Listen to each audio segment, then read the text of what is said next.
大家好，我是小菜花，今天和大家分享芹菜好吃营养又简单的做法。提前泡发好几朵香菇，接着处理一下芹菜，把芹菜一根根掰下来。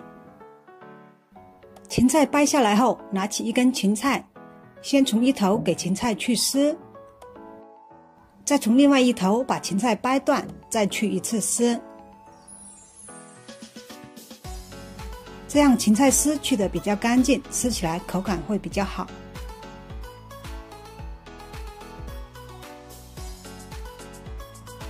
然后再把芹菜洗干净，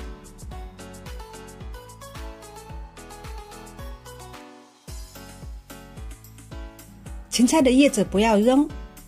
接着把芹菜切成细条，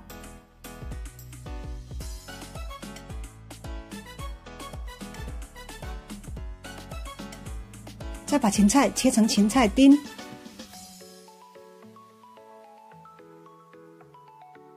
把切好的芹菜放盘子里待用。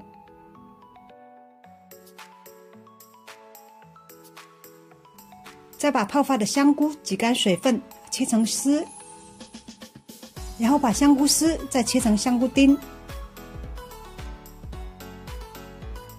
装起待用。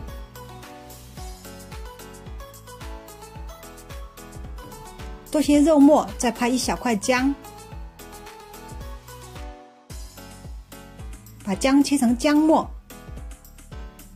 把姜末放到肉末里，姜末和肉末剁一起，把剁好的肉末放到一个大碗里，接着倒入一点料酒，一些生抽，少许油，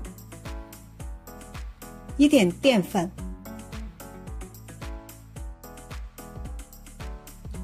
再把肉末搅拌均匀。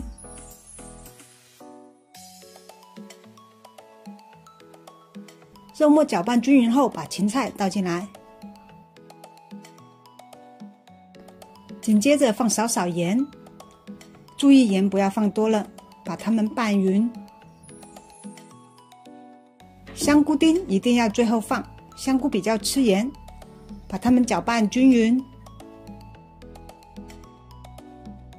再把拌好的芹菜、肉末、香菇倒入盘子里，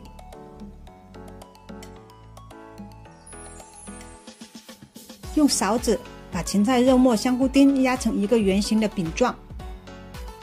芹菜肉饼的中间稍微压低一点，把盘子里的芹菜肉饼放到锅中，